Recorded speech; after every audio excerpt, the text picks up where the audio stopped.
Oke, di video kali ini kita akan membahas anime Boruto episode 271. Anime Boruto episode 271 ini adalah episode filler karena ceritanya tidak ada di manga. Cerita anime Boruto episode 271 adalah cerita sebelum arc atau sebelum manga Boruto chapter 56. Anime Boruto episode 271 rilis hari Minggu tanggal 16 Oktober 2022. Oke, langsung saja kita bahas ceritanya. Sebelumnya, selama insiden pengeboman yang terjadi selama festival sekolah mereka, wali kelas mereka yaitu Kakak Hana terluka saat mencoba melindungi para siswa. Dia akhirnya kembali ke kelas. Sementara itu, Kawaki sekali lagi ditugaskan untuk menjaga Kae dan telah kembali ke kelas juga. Akademi tampaknya telah pulih ke keaktifan normal sebelumnya juga. Hana kini telah menyadari bahwa penyerang sebelumnya telah memanfaatkan kekacauan selama insiden pengeboman untuk menargetkan nyawa Kae. Meskipun dia adalah orang yang paling dekat dengan murid-muridnya selama acara, Hana tidak dapat mencegah insiden itu terjadi dan murid-muridnya tidak dirugikan. Hana kemudian merenungkan kekurangannya karena tidak bisa berbuat lebih banyak saat itu. Maka untuk memikirkan apa yang terjadi selama insiden itu, Hana memutuskan untuk mengunjungi TKP. Kemudian, meski Yukiware Kae tampak kecewa karena festival sekolah dibatalkan, dia mampu membuat banyak kenangan baru bersama teman-temannya. Kawaki, adik perempuan Boruto yaitu Himawari, dan teman-teman sekelas mereka yang lain sekarang sedang menuju pelajaran luar ruangan di sebuah pulau terpencil. Namun, pulau tak berpenghuni ini dihebohkan dengan berbagai rumor, dan kemudian mereka tampaknya tidak lagi memiliki makanan yang telah mereka siapkan untuk perjalanan. Satu persatu, kejadian aneh sepertinya terus bermunculan. Di bawah bimbingan guru wali kelas mereka yaitu Kakak Hana, kelas mencoba bekerja sama satu sama lain untuk mengatasi situasi sulit yang mereka hadapi selama pelajaran di luar ruangan yang terputus. Sementara itu, Kawaki tidak bisa memastikan apakah pembunuh bayaran yang mengincar Kae masih bersembunyi di suatu tempat di dekatnya. Maka Kawaki menjadi semakin waspada terhadap sekelilingnya.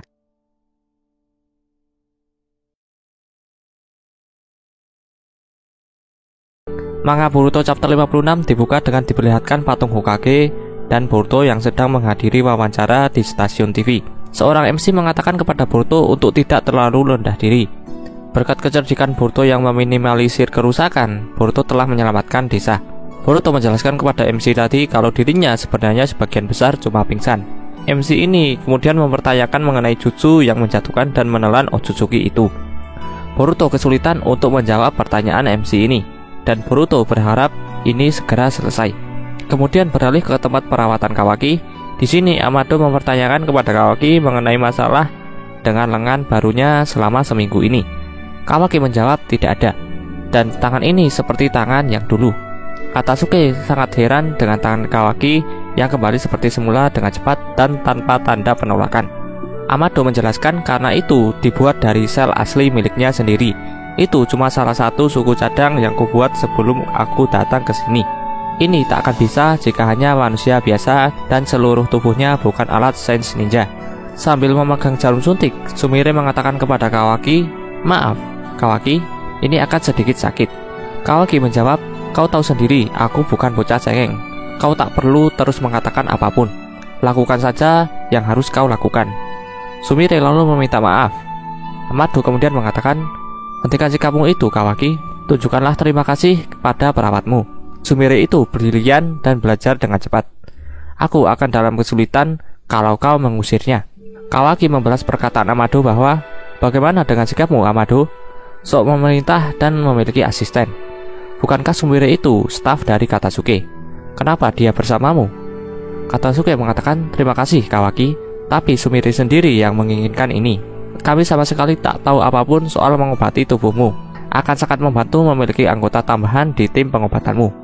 Sumire lalu mengatakan, "Aku masih cuma tahu dasarnya saja. Tapi kau tak perlu khawatir mulai dari sekarang. Tentu saja menghindari dirimu terluka itu juga membantu. Lagi pula kau selalu bersama dengan Boruto. Jadi aku bisa menanyakan padamu soal dirinya." Kawaki mengatakan kepada Sumire, "Sebentar, kau suka dengan Boruto ya?" Sumire langsung terkejut dan malu setelah mendengar perkataan Kawaki. Sumire berharap kepada Kawaki kalau ini jadi rahasia kita saja. Katasuke tertawa dan mengatakan, "Walau itu sudah terlihat jelas. Kawaki kemudian mengenakan jaket tanpa lengannya dan mengatakan, "Terserahlah, itu tak penting bagiku, selama kau bisa melakukan pekerjaanmu." Amado mengatakan kepada Kawaki bahwa kemajuan yang bagus. Aku tak menduga akan ada masalah dengan tanganmu. Tapi jangan lupa cek rutin. Kembalilah minggu depan.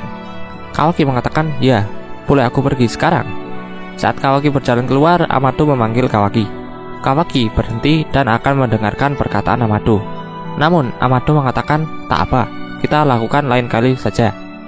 Kawaki melirik ke arah Amado dan mengatakan, "Terserah." Kawaki kembali berjalan dan meninggalkan ruangannya. Sumire bingung dan penasaran dengan maksud dari Amado. Beralih ke acara TV Boruto.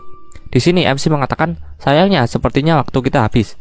Semuanya tolong beri tepuk tangan yang meriah untuk pahlawan cilik perkasa kita yang telah menyelamatkan desa, Uzumaki Boruto." Boruto tertawa malu dan mengatakan, "Sudahlah." Sementara itu, Sarada, Mitsuki, Shikadai, Inojin, dan Chocho sedang duduk di sofa sambil menonton acara wawancara Boruto di TV. Sarada mengatakan, "Yang benar saja, Boruto. Bersikap sok begitu."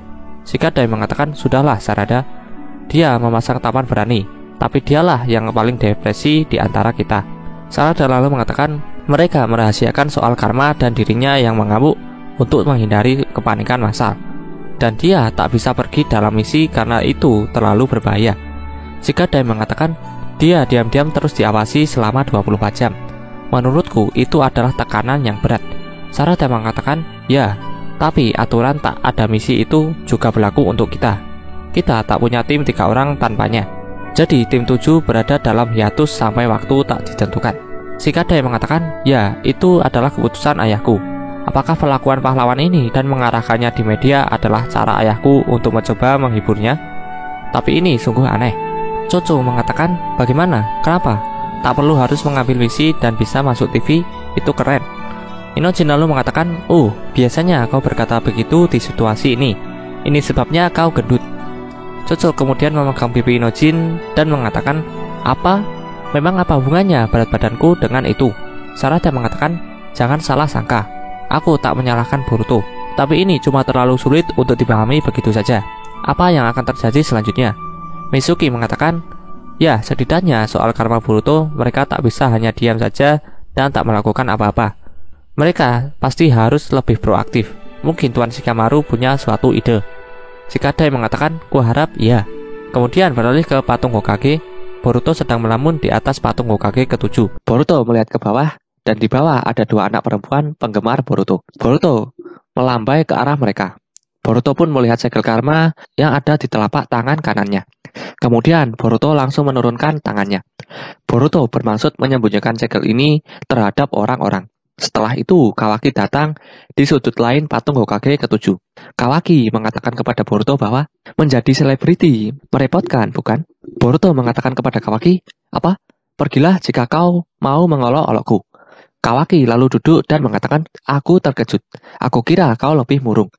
Boruto mengatakan, "Soal karma? Tidak, itu sudah berlalu lama sekali. Ini cuma aku tidak tahu bagaimana harus bersikap atau apa yang seharusnya aku coba lakukan soal itu." Kawaki mengatakan, "Berdasarkan dari kami pelajari sampai sekarang, kedua tubuh kita sekitar 80% sudah menjadi Otsutsuki. Dan dirimu, khususnya data Otsutsuki, masih terus mengunduh dirinya dari karmamu. Dan setelah itu selesai, saat kau menjadi wadah Momoshiki, kau, Boruto, akan menghilang dan si payah itu akan bangkit dari tubuhmu." Boruto lalu melihat segel karma yang ada di telapak tangan kanannya. Boruto mengatakan, "Ini sungguh menyebalkan. Aku merasa seperti terjebak dalam mimpi buruk." Kawaki melirik ke arah Boruto. Kawaki lalu mengatakan, "Aku memikirkan sesuatu yang mungkin bisa kau coba lakukan. Kenapa kau tidak persiapkan wadah dirimu sendiri dengan memberikan karma kepada orang lain?" Boruto terkejut dan bingung dengan perkataan Kawaki ini. Boruto melihat Kawaki dan mengatakan, "Wadah diriku sendiri?" Boruto bertanya-tanya tentang maksud dari perkataan Kawaki. Kawaki mengatakan kepada Boruto, "Tapi ingat, ini hanya hipotesa yang aku pikirkan. Tapi jika Momoshiki bangkit dan kau menghilang, kalau kau punya wadahmu sendiri di suatu tempat, mungkin kau bisa memakainya untuk reinkarnasi." Boruto mengatakan, "Itu teori yang gila. Lagi pula, kalau aku mau memberi karma dan membuat wadah, itu artinya aku harus mengorbankan orang lain. Benar kan? Mana mungkin aku mau." Kawaki mengatakan, kau tidak perlu cemas soal itu. Aku sudah memikirkan seseorang. Seseorang yang akan sempurna. Namanya adalah Code. Satu-satunya orang lain yang selamat dari ritual Jigen. Sementara itu di sudut pandang Code sedang berjalan di tengah hujan salju. Kemudian beralih ke tempat Naruto, Amado, dan Shikamaru. Di sini Naruto mempertanyakan soal Code kepada Amado dan orang seperti apa dia itu. Amado menjawab pertanyaan Naruto bahwa dia adalah bagian kiri dari Inner Kara yang terakhir. Masih ada bagian outer, mereka yang melakukan kontrak pekerjaan eksternal di luar sana di berbagai daerah. Tapi setelah semua bagian inner hilang, mereka semua akan berhenti berfungsi. Shikamaru mengatakan, jadi Kara adalah satu-satunya petinggi yang tersisa. Jika kita bisa melenyapkannya, Amado lanjut mengatakan, ditambah lagi Code dipercayakan untuk menjaga Jubi di markas dalam ruang dimensi lainnya. Setelah Sasuke menyusup ke dalamnya, mereka terus bersiaga merah. Aku mungkin tak perlu memberitahumu, tapi Jubi itu adalah entitas yang berbahaya. Selama dia masih ada, begitu juga dengan bahaya akan kehancuran planet ini oleh pohon suci. Dia harus segera dibereskan secepat mungkin. Shikamaru mengatakan, namun jikukan ninjutsu Sasuke telah dilumpuhkan bersama dengan matanya, dan Boruto benar-benar tak bisa mengendalikan kekuatannya. Jadi walaupun kau pergi ke sana, tak ada jaminan kau bisa kembali dengan selamat. Naruto menanyakan kepada Amado bahwa si Code ini, dia bisa keluar masuk ruang itu dengan bebas kan? Amado menjawab, tentu saja, dia tak punya jikukan ninjutsu, tapi ada kemampuan lain yang bisa membuat itu jadi mungkin. Naruto mengatakan, mau bagaimanapun kita harus melakukan sesuatu soal Code sebelum Jubi disalahgunakan. Shikamaru mengatakan itu benar, karena setelah Code dibereskan, kita bisa dengan aman memutuskan bagaimana cara mengatasi Jubi. Amado mengatakan, kalian tidak salah, tapi hati-hati jangan meremehkan dia. Code tidak seperti yang lain, dia itu spesial. Kemudian beralih ke gerbang gua yang terdapat dua penjaga di tengah hujan salju.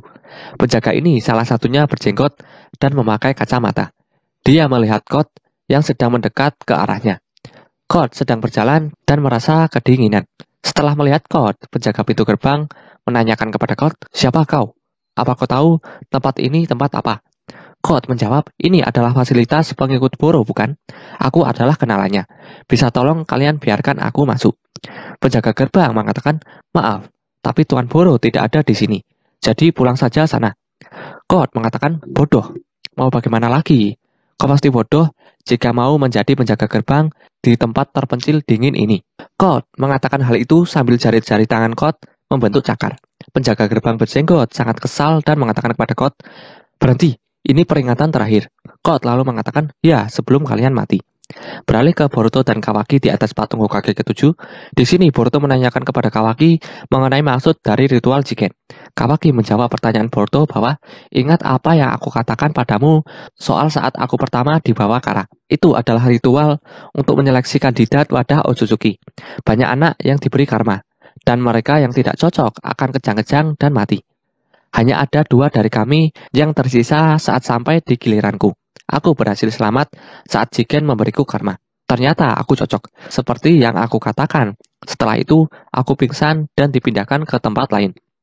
Jadi aku tak melihat apa yang terjadi setelahnya. Tapi tampaknya, Jigen juga memberi anak terakhir itu dengan karma. Tapi dia gagal, sama seperti anak lain yang mati.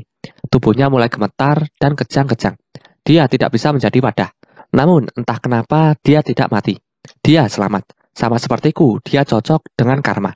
Kemudian beralih ke Code yang sedang berada di depan gerbang fasilitas pengikut Boro. Code mengaktifkan karma putihnya, lalu langsung melaju ke arah 2 penjaga gerbang dengan tangan Code yang sudah membentuk cakar yang tajam.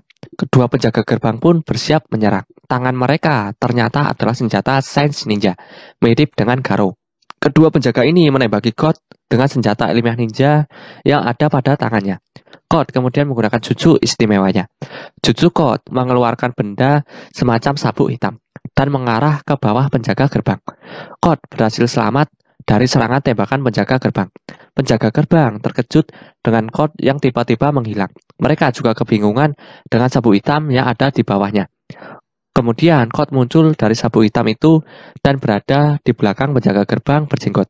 Penjaga gerbang satunya yang memakai penutup mulut atau masker berusaha memperingatkan penjaga gerbang berjenggot kalau musuh ada di belakangnya. Namun Kot langsung menusuk penjaga gerbang berjenggot menggunakan cakarnya. Lalu penjaga gerbang yang memakai masker menembaki Kot menggunakan senjata ilmiah ninja. Namun Kot melindungi dirinya menggunakan tubuh penjaga gerbang berjenggot.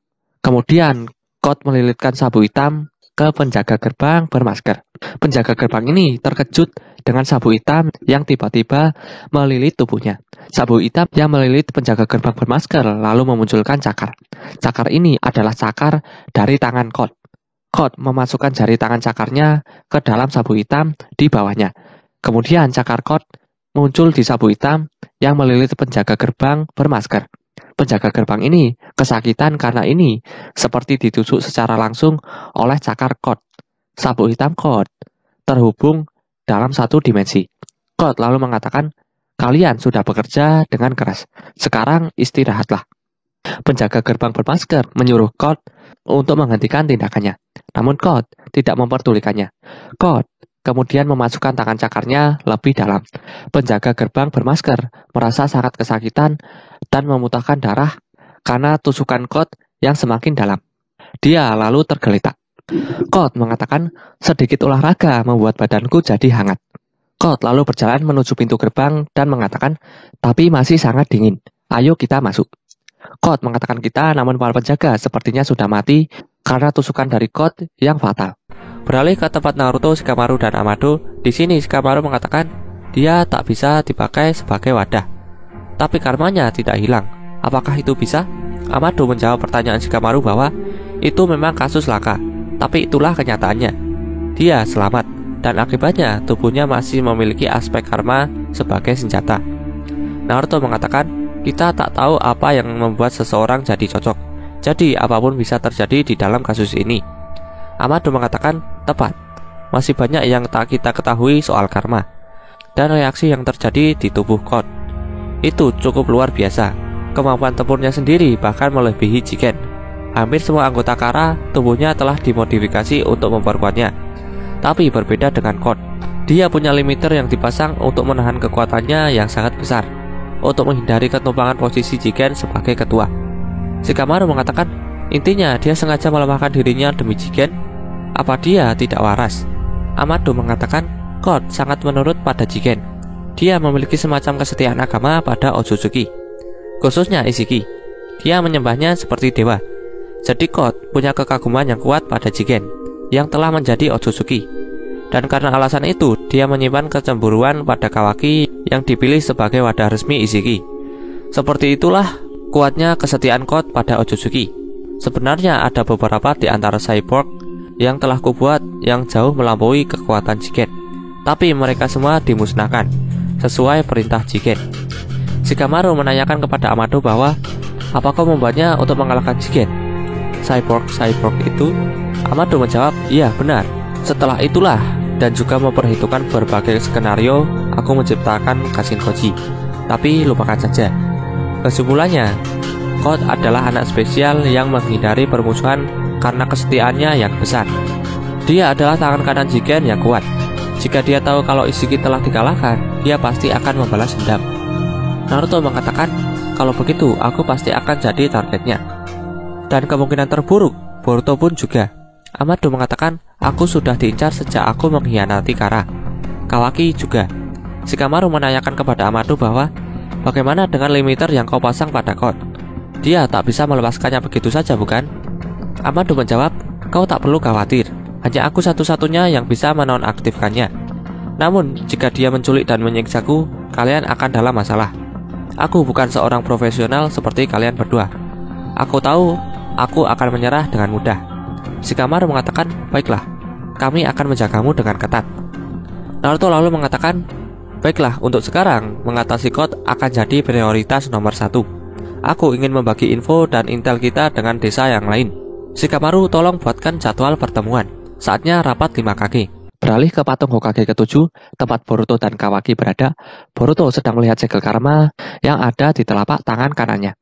Boruto mengatakan, aku tak pernah mengira menanamkan ini pada orang lain. Tapi sekarang, setelah kau katakan, aku merasa itu mungkin bisa. Kawaki mengatakan, jika kita harusnya akan menjadi Otsutsuki, maka akan masuk akal kalau kita bisa memakai jutsu khusus mereka, seperti Jikukan Ninjutsu. Boruto menanyakan kepada Kawaki bahwa, tapi Code ini, dia sudah punya karma bukan? Apa kita masih bisa memberinya karma yang berbeda? Kawaki menjawab, aku tidak tahu. Tapi setidaknya dia bisa selamat setelah diberi karma. Itulah yang penting. Jika karma itu sangat mudah diberikan, Jigen tidak akan kesulitan. Jadi masuk akal untuk mencobanya pada seseorang yang sudah pernah selamat itu. Ditambah lagi, dia bukan pada siapapun. Boruto mengatakan, memang. Tapi kau tahu, aku merasa sangat ragu soal memaksakan hal ini pada orang lain. Kawaki mengatakan, kau pasti bercanda. Kau tidak punya pilihan lain, kecuali kau memang ingin mati. Biar aku beritahu, Code itu kuat. Sejauh yang aku tahu, lebih kuat dari Delta dan Boro. Dia bukan tipe musuh yang mudah dihadapi. Boruto lalu berdiri dan mengatakan, ayah tak punya lagi kekuatan Kyuubi. Jadi dia tidak sekuat dulu. Lagi pula, kita tidak bisa terus bergantung padanya selamanya. Kita harus berkembang. Aku tak tahu seberapa kuat Code itu. Tapi apa kau tahu Kawaki, apa yang kami para shinobi lakukan di saat seperti ini? Kawaki melirik ke arah Boruto dan menanyakan kepada Boruto bahwa, kau ini bicara apa? Boruto lanjut mengatakan, kami berlatih. Ayo kita pergi. Beralih ke ruangan fasilitas pengikut Boro. Di sini terdapat kakek tua berjenggot yang sedang duduk. Dia terkejut dengan Code yang tiba-tiba datang dan menyapanya. Kakek berjenggot ini bernama Bak. Bak mengatakan, astaga Code, apa yang kau lakukan di sini? Ada tugas dari Jigen? Code mengatakan, Jigen sudah mati. Dan sepertinya Boro juga. Bak mengatakan, sepertinya ada masalah. Apa yang terjadi? Code menjawab, banyak. Keadaan tiba-tiba menjadi sangat sibuk. Ngomong-ngomong, bagaimana kabar Eida? Bak gugup berkeringat dan menanyakan kepada Code, kau ini bicara apa? Code menjawab, aku yakin Boro diam-diam menyimpan beberapa cyborg di sini yang telah diperintahkan oleh Jigen untuk dimusnahkan, walau aku tak tahu motifnya. Mungkin untuk senjata rahasia, pokoknya bawa aku padanya. Bak mengatakan, aku sama sekali tak berniat untuk menentangmu. Sungguh, tapi apa kau yakin Boro sudah mati? Bak lalu mengancam Code jika Code berbohong. Melihat wajah Code yang diam dan serius, Bak percaya jika Boro sudah mati. Bak lalu mengatakan, baiklah, tapi sebagai gantinya, kau akan membayarku, bukan? Kemudian Code dibawa ke ruangan di mana Eida berada. Di ruangan ini terdapat kapsul besar. Bak mengatakan kepada Code, ini, tapi apa yang sebenarnya kau rencanakan, Code? Code hanya terdiam dan mendekati kapsul besar. Kapsul itu menyimpan Eida. Eida tertidur di dalamnya. Setelah melihat Eida, Code mengatakan, halo Eida, kau yang tahu semuanya di dunia ini. Itulah cerita anime Boruto episode 271 dan tambahan informasi lainnya. Jika ada kesalahan dari video ini, aku mohon maaf. Terima kasih yang sudah menonton dan sampai jumpa di next video.